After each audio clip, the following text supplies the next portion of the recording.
Okay, hello everybody.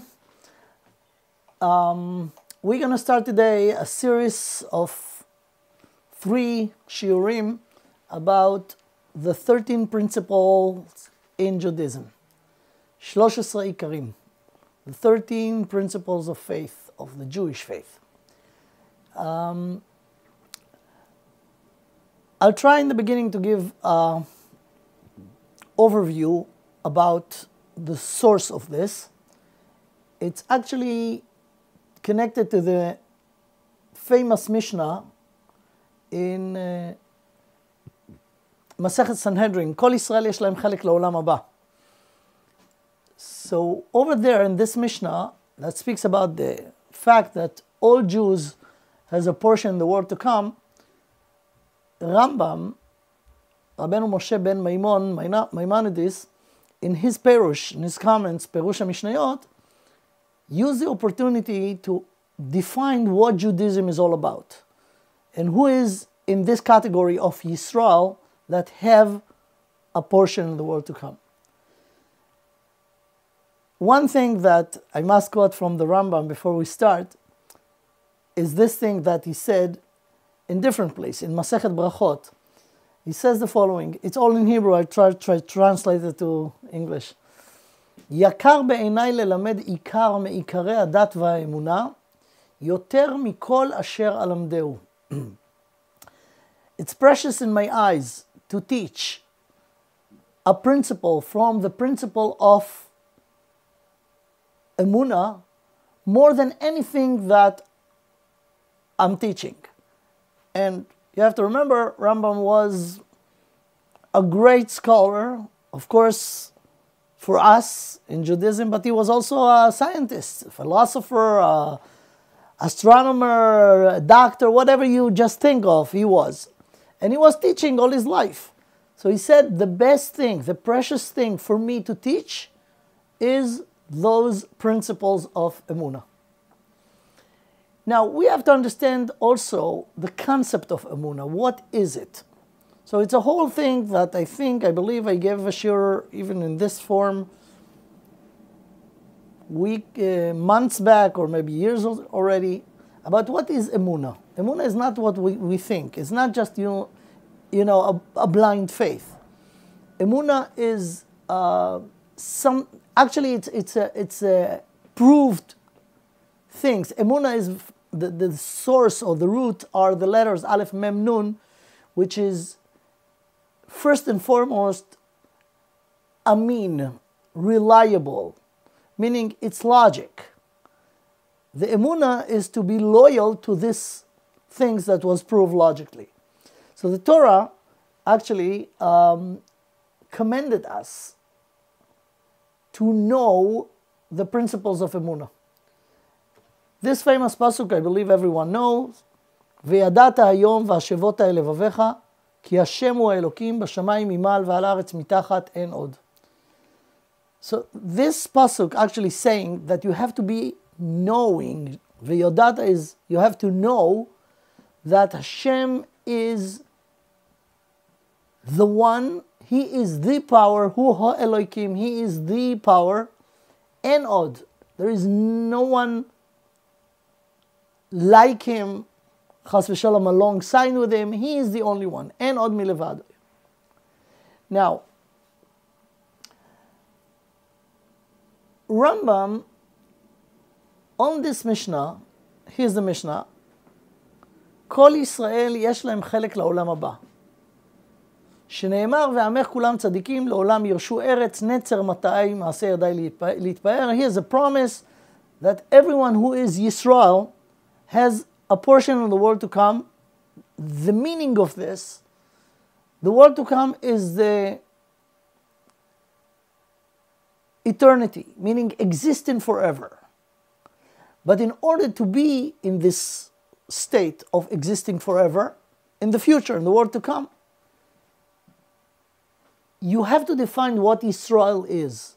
What is the meaning of Kol Yisrael and why? Why Israel? Why the Jewish people?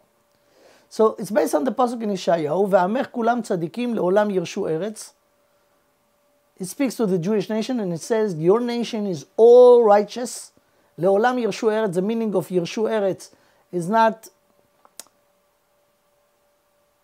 ארץ is ארצות החיים, meaning the existing forever. This is the meaning of the pasuk. And here it says that everyone from the Jewish nation is there, has portion in the world to come.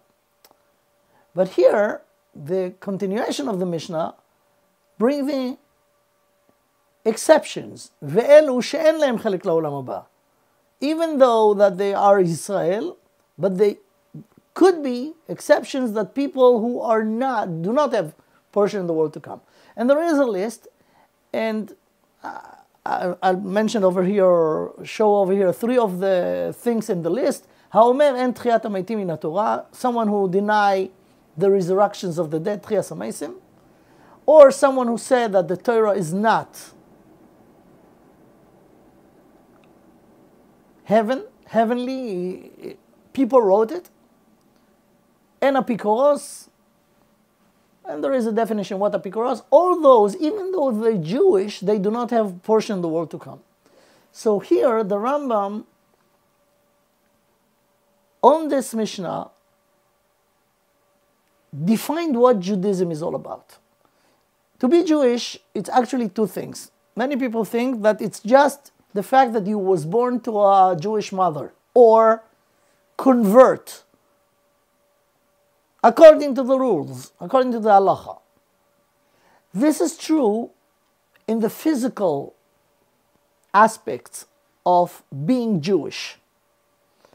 But Judaism is not just a race. Judaism is an idea.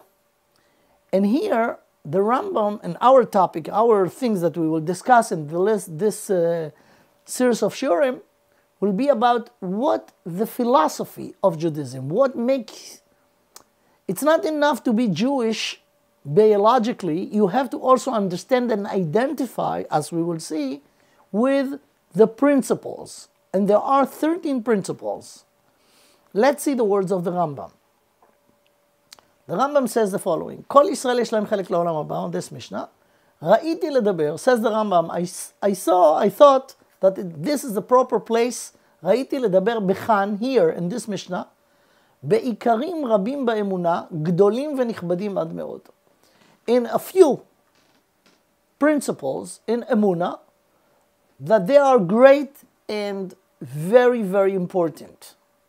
And here, he goes on, let's translate those words, וממה שצריך שנזכור בכאן, and the thing that I'm going to mention over here, says the Rambam, והוא הראוי מכל המקומות, and this is the proper place from all the places in the Mishnah. So, what I'm saying, says the Rambam, שעיקרי דתנו ויסודותיה 13 יסודות. The principles and the foundations of our philosophy as Jews, 13 principles. So, in the beginning, I want to show you the list of the 13. Then we'll try to go one by one to explain the basic thing that we should know about what Judaism is all about. Okay? So here's the list of the 13 principles. Again, it's in Hebrew. I'll translate everything, Bezrat Hashem. Number 1, Metziut Hashem. Metziut Hashem, meaning that Hashem exists as the creator of the universe. This is number 1. Number 2, Beyichudiyuto. His exclusiveness. There is only one like him. Shema Yisrael Hashem Elokeinu Hashem Echad. One. No more than one creator of the universe. Principle number 3. He is not material. She'eino chomer. He is not material. I will try to go again one by one to see why each one of this is a principle by itself. Hashem is not physical, is not material, because material is limited by time and space, and that's impossible by the creator of the universe. Okay, this is principle number 3.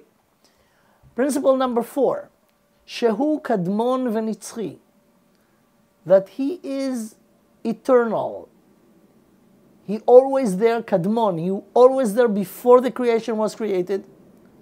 And he will be forever. That's the meaning of Kadmon v'nitzchi. In other words, he is above time. He created the time. So the time as a limit is not applied to him. He's above the time. So those, the 4 of the 13. Number 5, she'en la'avod et zulato. She'en la'avod et zulato meaning idol worshippers. You should not worship or turn to any power and relate to him like it's God. Isra avodah zarah. You're not allowed to worship idols. Okay, that's principle number 5. If you just could see, those 5 actually dealing with who is Hashem, that he exists, and the qualities of him, and all of those 5 relate to Hashem himself, the creator. Now come another group, group number 2. Start from principle number 6 to principle number 9. The topic that we could give to this one is that the Torah is heavenly. Principle number 6. Here we're talking about the Torah that Hashem gave us. Principle number 6, Shu minabe et bnei Adam. Meaning that he has communication, connection in a tool called nevuah. He communicates with people that he created in this world.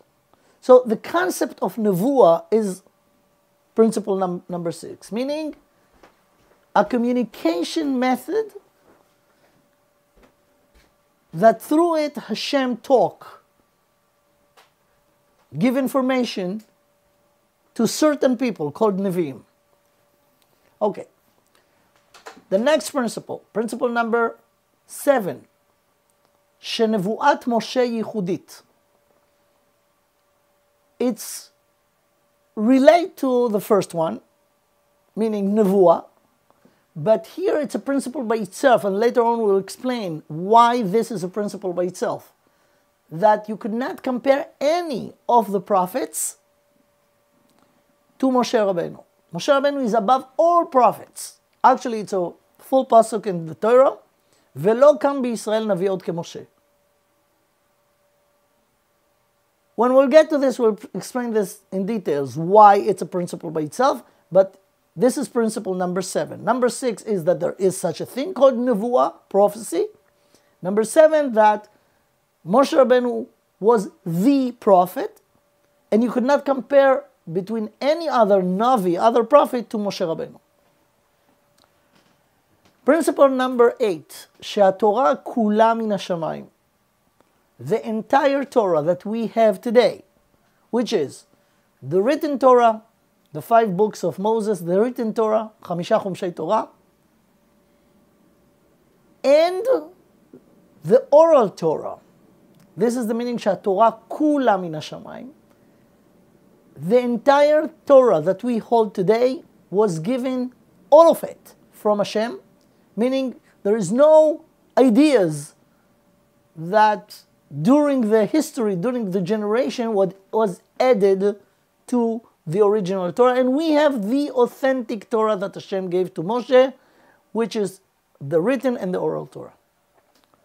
Principle number 9, she'atorah nitzchit velo tishtaneh. That the Torah is eternal and it's complete, and you could not change anything in it. It's not changeable. This is principle number 9. So this is the second group, from 6 to 9, speaking about the Torah, the Nevuah, the Moshe, the Torah, and that the Torah is not changeable. The last group of the 13 are the principles from 10 to 13. Let's go through them. Number 10, שידיעת הקדוש ברוך הוא מוחלטת. Hashem aware and care about everything that's happening in this world. Hashem created the world. He created it for a reason. He's supervising it. In order to supervise, he must know everything that's happening. So this is a principle, number 10. That Hashem aware and care about everything that happened. Meaning, he gave people free will, and that's a whole concept by itself that need to discuss. What's so unique about the free will? And Hashem knows about every free choice that every person doing. This is principle number 10. Later on, when we'll get to details, we'll explain why this is a must-be and why this is a principle. Principle number 11, בשכר ועונש לפי המעשים. Hashem gave us free will, but we have to know that there are implications to our choices. If we do good, the impact of this, the implication of it is good. If we choose not to do good, the implication of this is not good. It's a cause and effect. But the cause, what you chose to do. When you chose to do something, there is an impact to this. There is an effect. Again, if the action is good, the effect will be good. If not, not. And this is the meaning of the reward system. The reward system is not, something arbitrary, but it's an outcome of the action. שכר ועונש לפי המעשים. According to the action, to the deeds, to your choice, to the choice of every person. So this is principle number 11. Principle number 12, בביאת המשיח. And here we're talking about the entire, in order to understand this concept of Mashiach, we have to understand the entire reason why Hashem created the world. But Mashiach is the ultimate outcome, last stop of the process of history. Mashiach will redeem the world from all the negativity, especially the Jewish nations that are in exile. The Mashiach will finish the exile, bring us all to Eretz Israel, to the land of Israel, but not just this, bring us back to the right spiritual state. So this is Mashiach. That's principle number 12. The last principle is Tchias HaMeisim. Tchiat HaMeitim, the resurrections of the dead, if you could say that in English, meaning when Hashem created Adam, He didn't create him in order to kill him. Adam, by his miserable choice to sin, brought on himself the phenomena called death. But at the end, after we will fix the things that got wrong by the sin of Adam Arishon and all the sins, after everything will be fixed, then we will go back to the original state, that the body and the soul will be together. When the body will be revived in the proper way, at the end of days, the neshama will go back to it, and then together the body and the soul will be there forever. And this is what we just learned in the Mishnah, Olam Habo. Olam Haba is the world to come, and the world to come is not a better version of this world. It's a completely different system, different thing. It's the eternity. And the eternity will be the one who is be merited to be there, which is basically the entire Klal Israel, will be there with a body and a soul forever.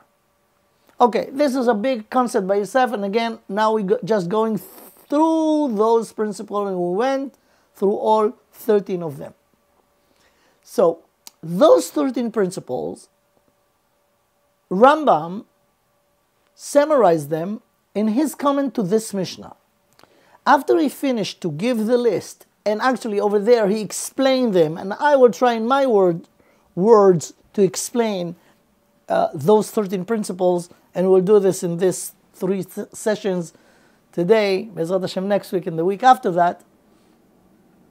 After he finished to put them together, it's very important to see what he writes right after this. Let's go to the Rambam. So the Rambam says, after he summarized or write down all the 13 principles, he said the following: וכאשר יאמין האדם אלה היסודות כולם.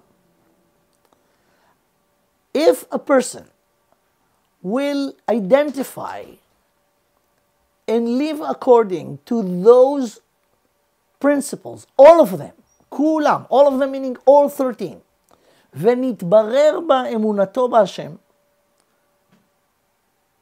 and it's clear to him that he is connected to Hashem this way, with those 13 principles, הוא נכנס בכלל ישראל. And here he said the words, in order to be in the category of the concept called Israel, you have to know and identify with all 13 principles.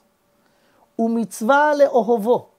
He's become Israel, meaning the concept of Israel, and there is a mitzvah in the Torah, ואהבת לרעך כמוך. So the mitzvah is לרעך. You should love your fellow Jew. מצווה לאהובו ולרחם עליו. ולנהוג עמו בכל מה שציווה השם איש לחברו מן האהבה והאחווה. Hashem commanded us, ואהבת לרעך כמוך. Says the Rambam, ואפילו עשה מה שיכול מן העבירות, even if he is wicked, this person, and he's doing all the sins in the world. But the question is why he's doing it.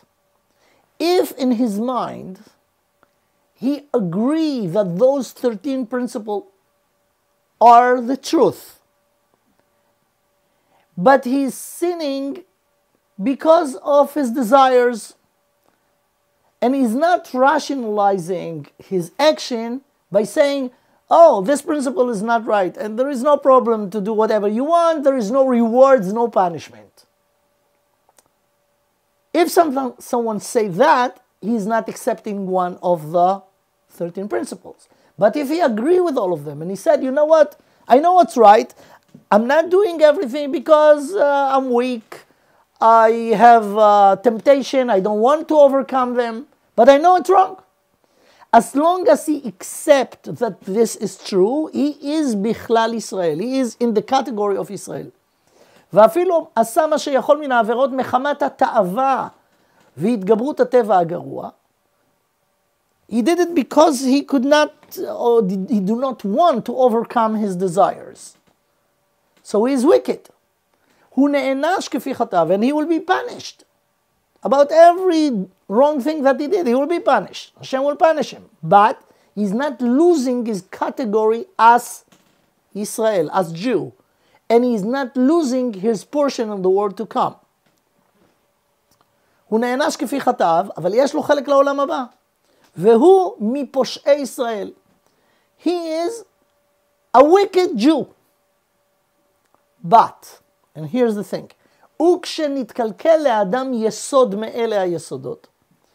But if someone, a Jew, do not agree with one of those principles, even one, הרי יצא מן הכלל. He is not considered Israel. וכפר בעיקר. And he's denying one of the principles, and he has no portion in the world to come. He loses his category as belong to the Israel title in this world, and he has no portion in the world to come. ונקרא צדוקי והאפיקורוס וקוצץ בנטיעות, whatever. Okay? Wow, this is very, very strong and very serious. It means that a Jew could lose his title as a Jew if he will not agree even with one of those, if you do not identify and agree with them. So in order to identify with them, first of all, we have to know them. And that's why I think it's important to learn them. Because many Jews, even Jews who are keeping Torah mitzvot, they never bother to learn what the principle of Judaism. That's why it's very, very important to do it, and we try to do it now in the time that we have, to understand the 13 principles. By the way, what the Rambam says here, that if someone do not agree even with one, he is losing his title as Israel, as a Jew, and he has no portion in the world to come. All of this is as long as he lived his life over here in this world like this, and he died without doing tshuva. But anyone, even if he was wicked, and even denying those principles, if he did tshuva when he was still sane, one day before he died, real tshuva, he's going back. He's going back to deserve the title Israel, and he's not losing his portion to the world to come. So many Jews today, and as I say, people who are far from Yiddishkeit, from Judaism, and people even who are in, they do not know what the 13 principles are. And many of them, because they do not know it, if you tell them about it, they say, no, I don't believe in resurrections of the death. So we have to know that there is a difference between ignorance, people who do not know, to people who know and deny. Anyone who really know what we're talking about and deny it, about him, the Rambam spoke over here that he is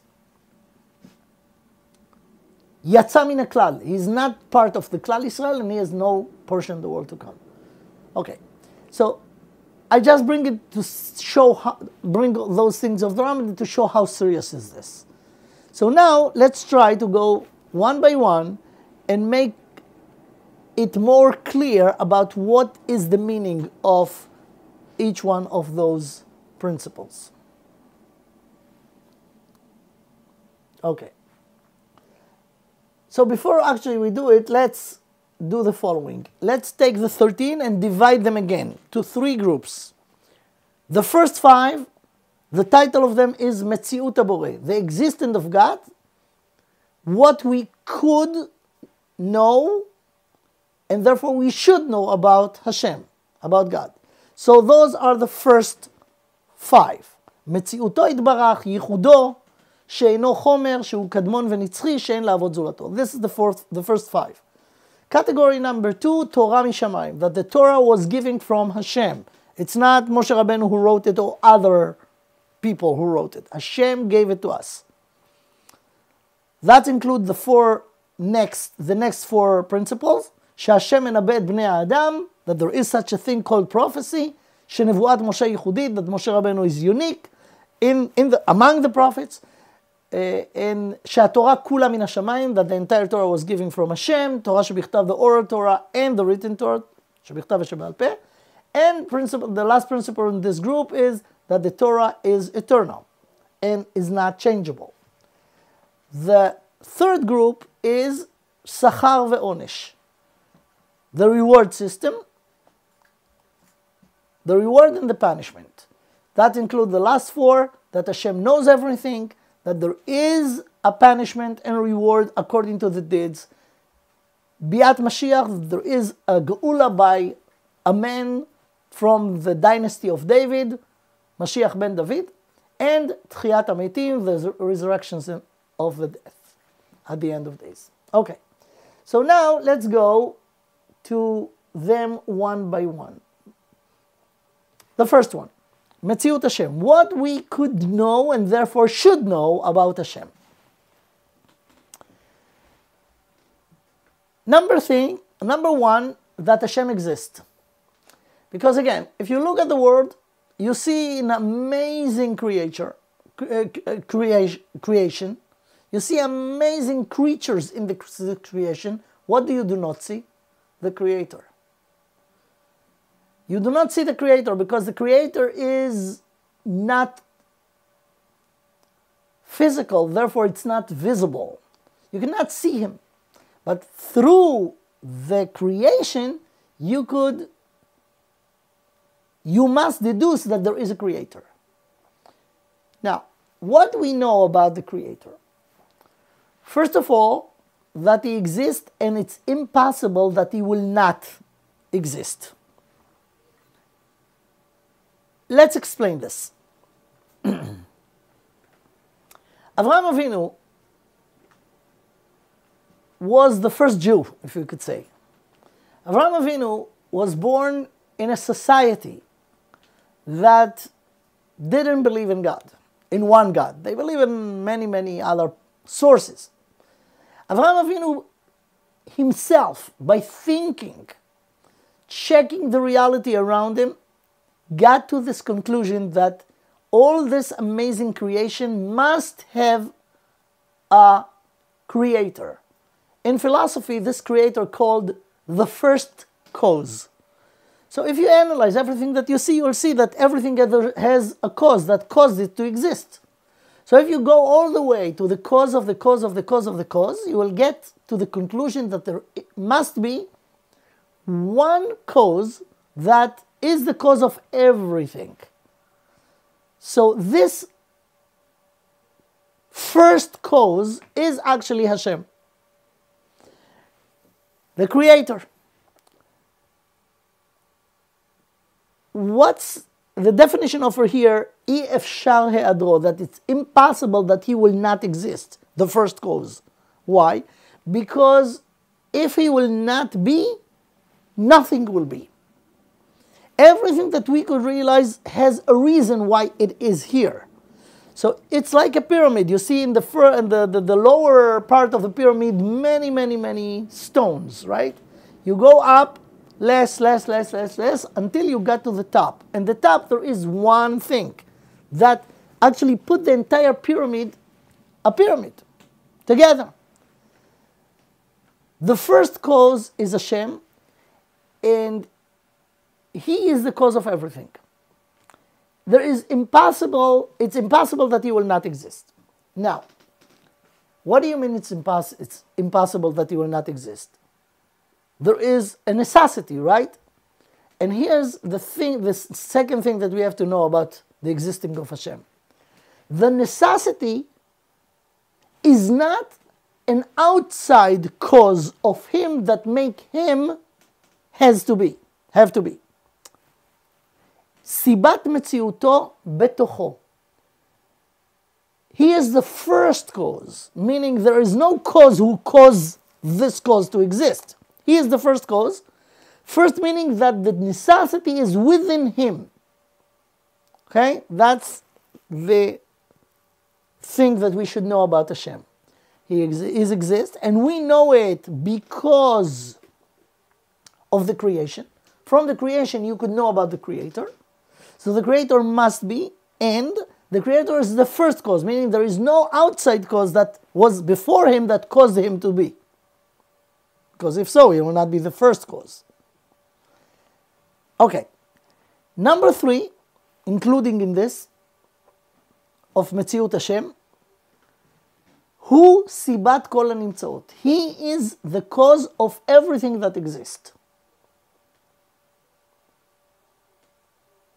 The meaning of this, everything that exists because Hashem wants it to exist, or make Him the ability to exist. But Hashem Himself doesn't have, again, outside reason that make Him to exist. And this is the difference between the entire reality and the reality of Hashem. In the words of the Rambam, he speaks about amitat metziuto. I'll try to explain this. It's very not simple to understand. When you have things, anything that exists because of a cause, because of a reason, so now this particular thing exists, but this thing not must exist. And the proof, before it exists, it was not. And anything that started at a certain point in the time scale has also an end point. Meaning, anything that exists now, but it will not always will be, and it was not always was here. That means that it's not real. Amitat metziuto shel Hashem, the reality of Hashem is real. Real means that it's not exist after it was not. Or it's not exist and in the future it will not. It exists because it exists. This called amitat metziuto. Amitat metziuto is the only one that really real. All the other thing in the reality is not real reality. It's temporary reality. The fact that they could be not exist make their existence now relatively exist, not absolute exist. But Hashem is the absolute exist. And this is the concept of amitat metziuto.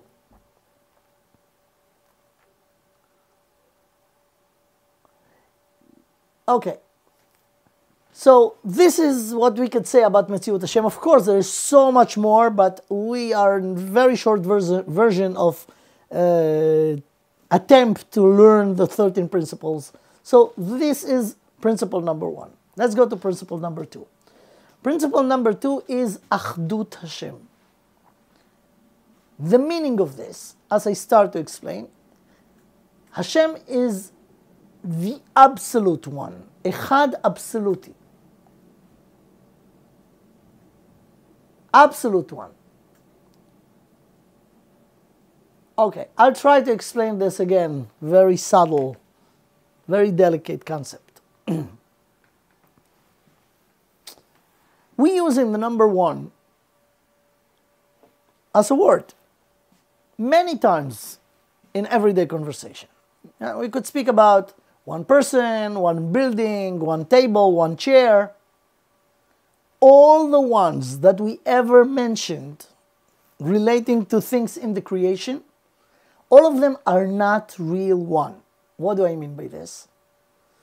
It's not deserve the title one in the absolute way. Meaning, let's take a chair. Chair is one chair compared to other chairs. Table is one table compared to other table.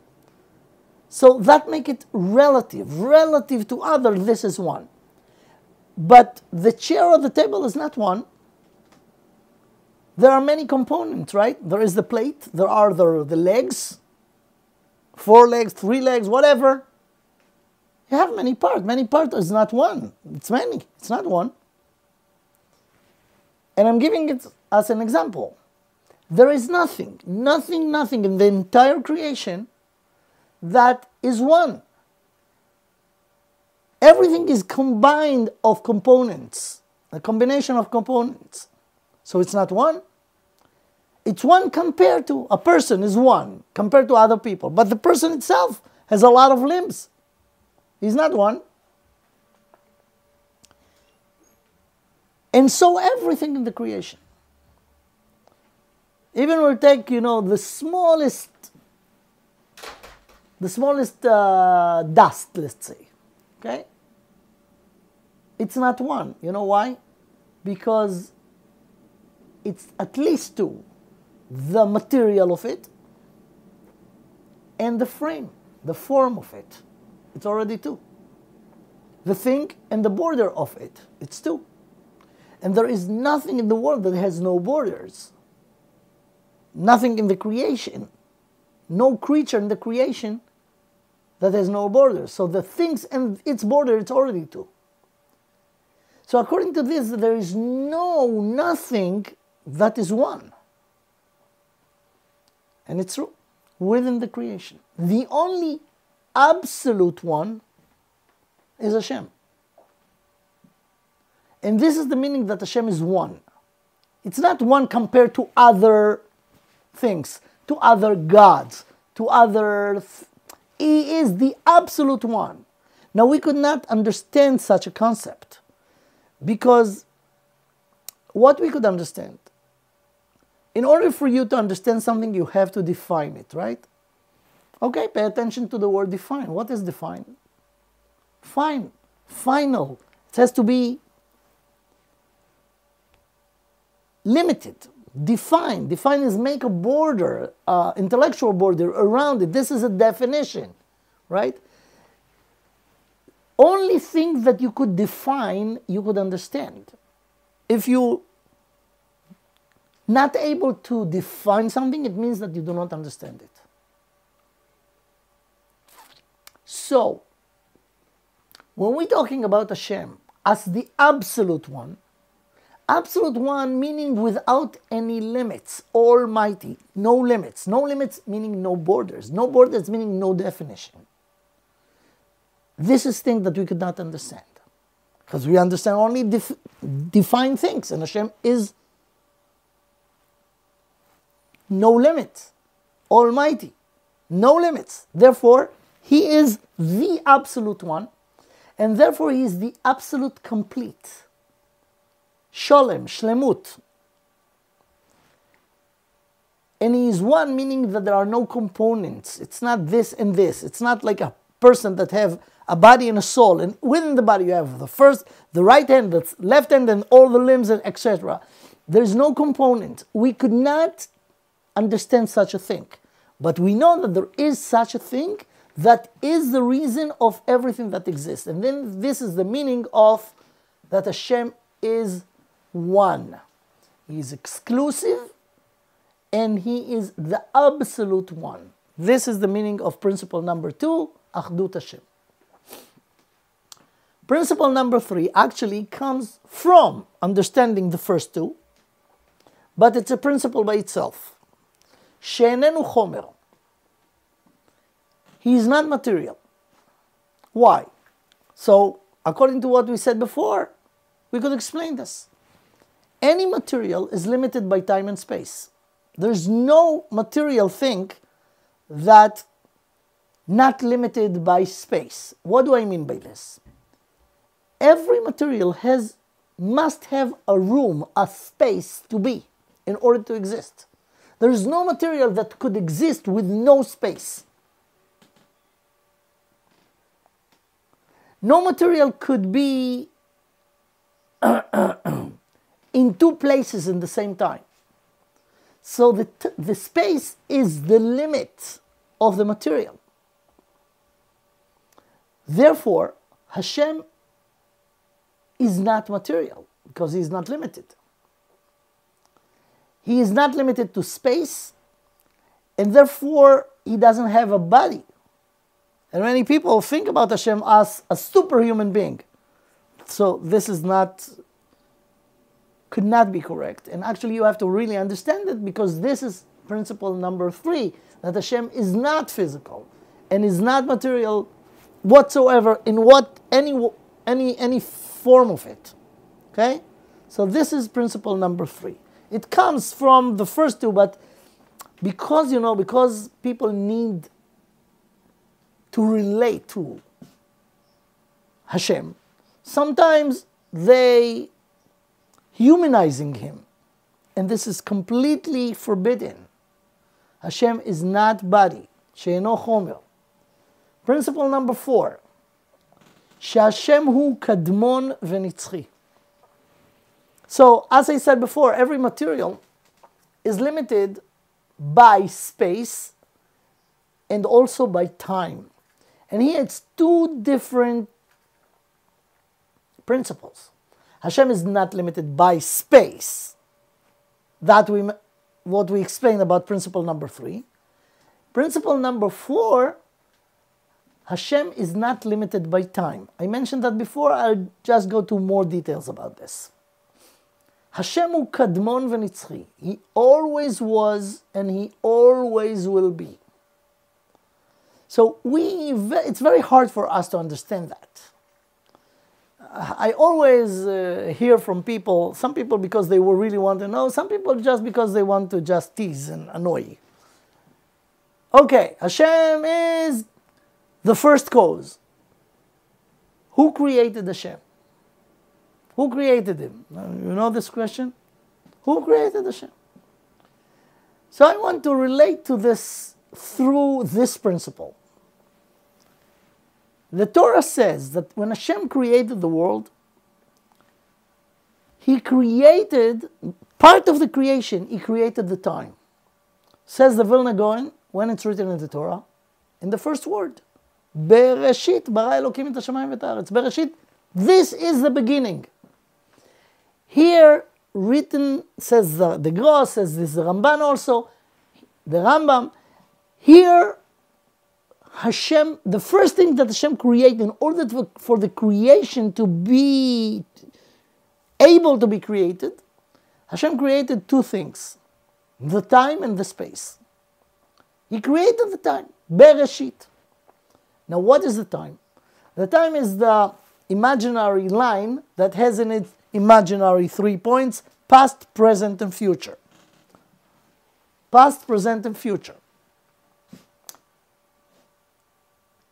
Everything in the creation is in this frame or limit called time. Now, only within the creation you could talk about cause and effect. The cause always is before the effect, right? The effect comes after the cause finished, the effect comes after it. And that's possible only when you have time, the timeline, the time scale. Before the timeline, before the time was no time. And when was no time, there is no beginning and end. And because Hashem created the time, as I said before, the time is not applied to Him. It's a limit, that it's a frame in order to put in it the creation. Without time will be no creation. Hashem created the time and the space in order to put the creation, so to say, in it. But Hashem created the time. The time is not applied to Him. So if He's above time, there is no before and after. The concept before and after relate to a certain point, right? That before this point is the past, and after that is the future. But when you have no line, no timeline, there is no before and after. So you cannot say who created Hashem. Who created, meaning when He started, and what was the reason for Him to exist. That's all of this it's relevant only under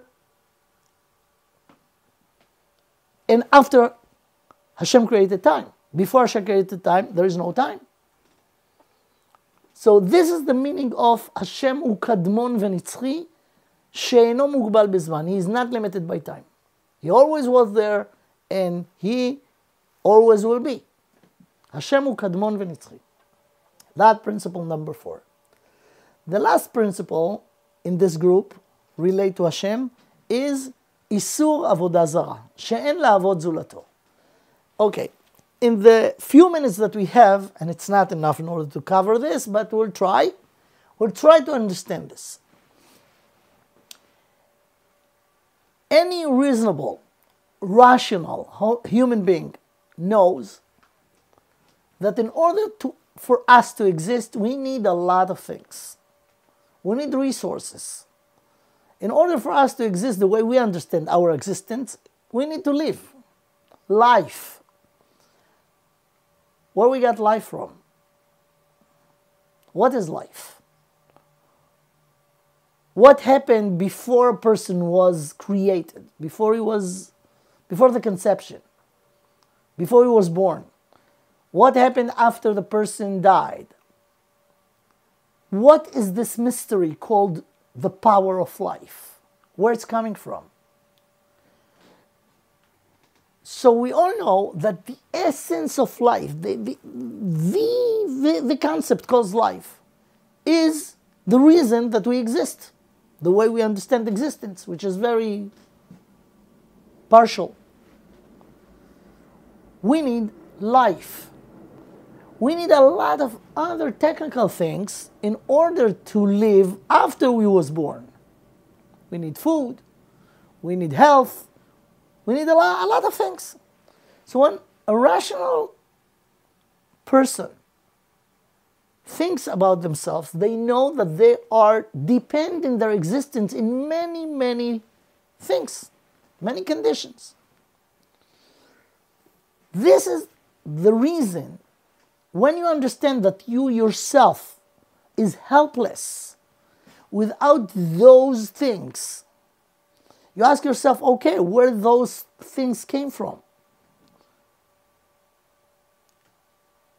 And the mistake, the wrong thing about idol worshippers, that they try to verify where health come from, where wealth come from, where life come from. They knew that it's coming from somewhere. So what did they realize? They realized that there are, in the creation, within the creation, there are sources. Let's say the air, the water, the power of the light from the sun that makes things happen. You know, without sun, without the moon, would be nothing could exist in here, including us.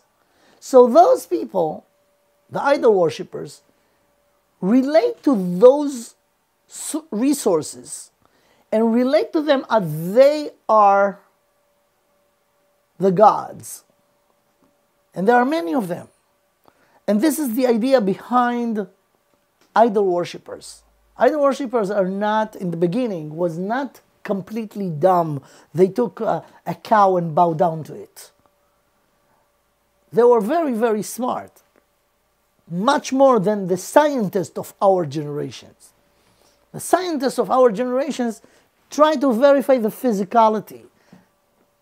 And for many of them, this is reality. There is nothing more than that. They knew that the entire physicality is a part of the bigger system. And the idol worshippers, called by Chazal, Ovdei Kochavim Umazalot, our sages call them worshippers of the stars and the zodiac. What is this? They relate to powers within the creation, like the sun, like the moon, like the stars. And they knew that without them, we could not exist technically over here. What was the mistake? That they relate to things in the creation like they are God. And that what Hashem forbid for us, and actually for them too. One of the 7 mitzvahs of Bnei Noach is not to relate godliness to anything but Hashem. Even the Goyim mechuyev in this, they obligated to this. En la'avod et zulato, meaning don't think that you depend on your existing in anything but to Hashem. So this is the 5th principle. The first principle is we have to know that Hashem, as it says in the words in the Psukim in the Torah, in the Tanakh, Hashem Hu Elohei HaElohim. You know what? I didn't explain this. Let me explain the word Elohim. The letters Aleph Lamed in Hebrew, in Lashon HaKodesh, means power. Those 2 letters, Aleph and Lamed, power. Like Lavan, when he chased after Yaakov, he said, those are his words, Yesh le'el yadi la'asot lachem me'uma. Yesh le'el yadi, meaning I have in my might. El is a power. Hashem, the Kadosh Baruch Hu, called Elokim. Bereshit bara Elokim et hashamayim ve'et haaretz. He is the power. But when he created the creation, within the creation, there is an interaction between a recipient element to a giver element. Those giver elements are the power that flow to this world, to the physical world, in order to make it exist. So the idol worshippers relate to those power within the creation as significant because we depend in them. And this is wrong, because they also are creature of the Creator. Therefore Hashem is Elokei HaElohim, meaning He is the power behind all powers. And again, for us for sure, but even for them, the first mitzvah in the 7 mitzvot of Bnei Noach, of the Goyim, is not to relate power to any power within the creation, but the real power is Hashem. They mechuyev, they obligated to believe in one God. They do not do it for sure, but that's what they mechuyev to do. Anyways, for us, this is the 5th principle. So we went through them. The common denominator, all of them talking about Hashem. His existence, that He is one, the absolute one, and He is exclusive. There is only one like this. He is not material. He is above time. Therefore, He was there and He will be there forever. And that we are not allowed to worship or la'avod, meaning lidbatel, to say, I'm depend on you, to anyone else but Hashem. Those are the 5 principles. Again, it's very important to understand them. It's very important to understand them because if you know them or not know them, you're completely 2 different people. And as I quote from the Rambam before, this is Yiddishkeit, this is Judaism. Anyone who do not know this, or do not identify with this, or do not learn it in a way that they understand why this is a necessity, he is taking Chas v'Shalom himself out of being a Jew and going to lose their portion in the world to come. Therefore, it's very important to put it in the table, as we did today, to try to analyze even the beginning of each one of those. Be'ezrat Hashem, next week, in the same time, at 7 o'clock, Be'ezrat Hashem, we will continue with the 2nd group, dealing with Torah Mishamayim, but for today, this is our session. Thank you very much. This is, yeah, just 1 minute. If someone wants to ask any question, this is the time.